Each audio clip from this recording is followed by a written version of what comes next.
Hello friends, welcome to our channel ask me. दोस्तों, आज हम बात करेंगे कि आप कोई भी फ़ोटो का बैकग्राउंड कैसे चेंज कर सकते हो, वो भी बड़े आसान तरीके से। फ्रेंड्स, यहाँ पर मैं कहूँ कि ये फ़ोटोशॉप का एक ट्यूटोरियल है जिसमें मैं आपको बैकग्राउंड चेंज करना बताऊँगा स्टेप बाय स्टेप, तो वीडियो को पूरा देखना।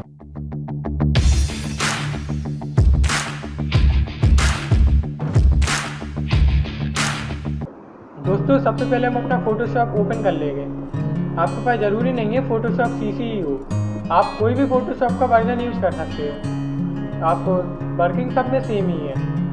फ़ोटोशॉप के आपको काफ़ी वर्जन देखने को मिल जाएंगे, जैसे जो हमारा सबसे पुराना वर्जन है 7.0, फिर अभी नया वर्जन आया था CS3, जो अब लेटेस्ट वर्जन है वो है CC। तो मैं यहाँ पे फ़ोटोशॉप CC यूज़ कर रहा हूँ।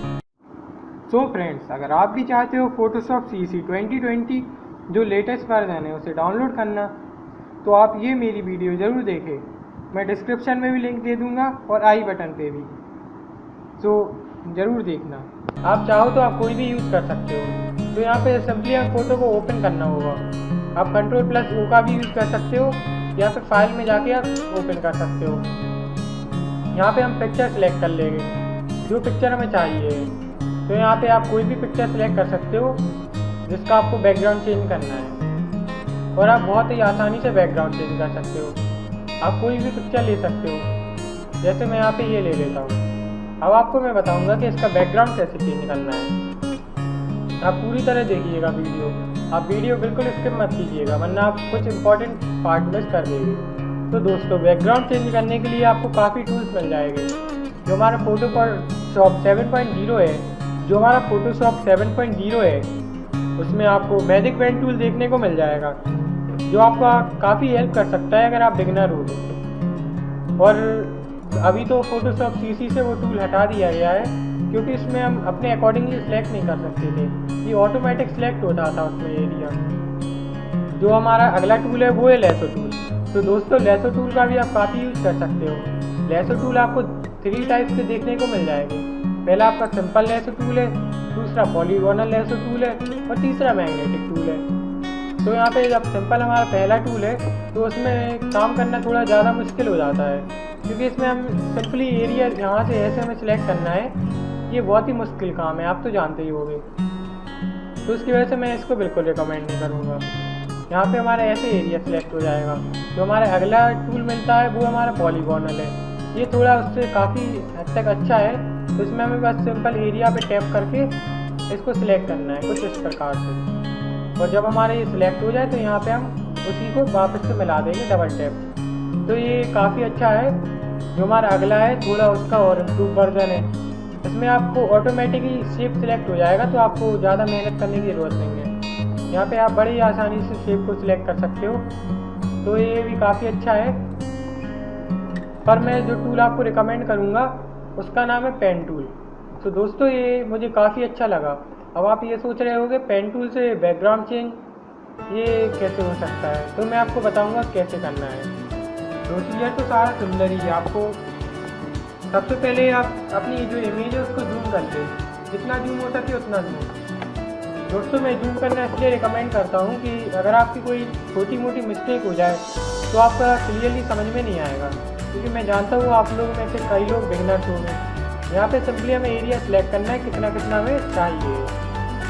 हमें सिर्फ उतना एरिया सिलेक्ट करना है जितना हमें रखना है, और जिसका हमें बैकग्राउंड हटाना है तो उतना हम सिलेक्ट करेंगे। यहाँ पे बहुत ही आसानी से हम फ़ोटो को सिलेक्ट कर लेंगे कि हमें कितना बैकग्राउंड हमें चेंज करना है। तो यहाँ पे आपको कोई वैसे दिक्कत नहीं आएगी। इसकी मदद से आप सबसे आसान तरीके से आप बैकग्राउंड को चेंज कर सकते हो। ये मेरा यकीन मानो दोस्तों, बहुत ही सिंपल है। ये पेन टूल मुझे अच्छा लगा क्योंकि ये यूज़र फ्रेंडली भी है और आपको ज़्यादा दिक्कत भी नहीं देगा। तो यहाँ पे बस हमें मार्जिन पे सिलेक्ट करना है, और सबसे आसान काम तो यही है आपका सिलेक्ट करना। और अगर आप दोस्तों मेरे यकीन मानो, अगर आप जूम करके सिलेक्ट करोगे तो कोई मुश्किल होगा कि कोई अगर आपका पहचान पाए कि आपने किया है कि कोई प्रोफेशनल ने किया है। तो जूम करने से काफ़ी इम्प्रूवमेंट आता है। मैं आपको अभी दिखाऊंगा कि आप भी कहोगे हाँ, जूम करने पे कितना फ़ायदेमंद होता है। सिंपली हमें बस जूम करना है और ये ऑटोमेटिकली आप इजीली सिलेक्ट कर सकते हो। तो यहाँ पे बस हम मार्जिन को सिलेक्ट करेंगे। यहाँ पे बस मार्जिन हम सिलेक्ट करते रहना होगा। चलिए जब तक मैं वीडियो को स्किप कर देता हूँ, आपका टाइम वेस्ट ना हो। मैं बाकी यहीं से कंटिन्यू करूँगा, जब मेरा हो जाए तो मैं आपको शो करूँगा। सो फ्रेंड्स, आप देख सकते हो ये कंप्लीट हो गया है और यहाँ पे आप देख सकते हो सर्किल का साइन आ रहा है, इसका मतलब ज्वाइन है। तो ये सारी लाइंस अपने आप ज्वाइन हो गई। अगर आपकी थोड़ी बहुत मिस्टेक भी होगी तो आप बाद में इसको सही कर सकते हो। यहाँ पे बस सिंपली हम राइट क्लिक करेंगे और यहाँ पे ऑप्शन आ रहा है मेक सिलेक्शन, यहाँ पे हम ओके कर देंगे। आप देख सकते हो ये सिलेक्शन हो गया है। अब यहाँ पे हम वापस से अपना कंट्रोल माइनस कर देंगे, छोटी कर देंगे इसकी साइज जितनी नॉर्मली होती है। अब आप देख सकते हो कि लग रहा है बिल्कुल ओरिजिनल, आपको कहीं पे निशान नहीं दिख रहा होगा एक्स्ट्रा। तो यहाँ पे हम कोई भी, जैसे हमें बैकग्राउंड डालना है तो हम बैकग्राउंड ओपन कर लेंगे। यहाँ पे आप कोई भी बैकग्राउंड अप्लाई कर सकते हो। जैसे आप देख सकते हो मैंने रिसेंटली फ़ोटो चेंज किया था इसका बैकग्राउंड, तो मैंने ये बैकग्राउंड डाउनलोड किया था। तो अभी मेरे पास फ़िलहाल यही है, तो मैं यही अप्लाई कर दिया। फ्रेंड्स, अगर आप भी चाहते हो बैकग्राउंड डाउनलोड करना तो आपको सिंपली गूगल पे टाइप करना है पिक्सआर्ट बैकग्राउंड्स, और अगर आपको जिस कैटेगरी में चाहिए वो कैटेगरी, तो आपको काफ़ी इमेजेस देखने को मिल जाएगी बैकग्राउंड से रिलेटेड, और आपको एक से बढ़कर एक HD बैकग्राउंड भी मिल जाएगी। तो यहाँ पे हम मूव टूल का यूज करेंगे। यहाँ पे हो गया है पेस्ट।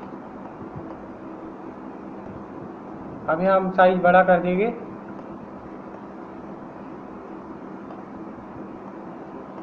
ये बस एक डेमो के लिए है, आप अगर चाहो तो इससे और अच्छा बना सकते हो। मैं तो बस आपको एक सही बात बताऊं तो मैं तो बस एक आपको आइडिया दे रहा हूं कि आपको कैसे करना है। आप देख सकते हो बैकग्राउंड हो गया है चेंज। अब यहाँ पे हम सिंपली एंटर कर देंगे। अगर आपको ये पता नहीं है आप फोटो को रीसाइज कैसे कर सकते हो, तो आप Ctrl+T दबा देना, तो ऑटोमेटिकली रीसाइज का ऑप्शन आ जाएगा आपके पास और ईजिली आप रीसाइज कर सकते हो फ़ोटो को। आप देख सकते हो ऑटोमेटिक सेव हो गया है। अब इसी तरह आप और कोई बैकग्राउंड भी चेंज कर सकते हो अगर आप चाहो। जैसे अगर आपको इसे सेव करना है तो फाइल सेव एज पे जाना है, आपको सेव नहीं सेव एज पे जाना है, ये आपको देख लेना। वरना अगर आपको इमेज सेलेक्ट करना है तो यहाँ पे हमें JPG, आपको ये वाला सिलेक्ट करना है। ये यहाँ पे हम टैप कर देंगे और सेव पे कर देंगे। यहाँ पे हम नेम कुछ भी डाल देंगे और यहाँ सेव कर देंगे। यहाँ पे हमें लार्ज फाइल, यहाँ पे हमें हाई रखना है और यहाँ हमें मैक्सिमम रखना है, तो ओके कर देंगे, तो क्वालिटी अच्छी आएगी आपकी। यहाँ पे हम अब दिखा देते हैं आपको सेव कहाँ किया है हमने। तो ओपन करते हैं फोल्डर, सेव किया है। हाँ, ये हमारा बैकग्राउंड चेंज है। अब आपको फ़र्क नहीं लग रहा होगा कोई ख़ास, इसमें हमने बैकग्राउंड चेंज किया है। आपको समझ में आ रहा है क्लियरली? अगर आ रहा है तो मुझे कमेंट कीजिए। वैसे आप नीचे मुझे कमेंट कीजिए आपको ये वीडियो कैसी लगी और आपको बैकग्राउंड चेंज करने का तरीका समझ में आया कि नहीं। So friends, thanks for watching my video. अगर वीडियो अच्छी लगी तो लाइक कीजिए, अगर अच्छी ना लगी तो डिसलाइक कीजिए, और हमारे चैनल को सब्सक्राइब करना मत भूलना। So thanks for watching, thank you.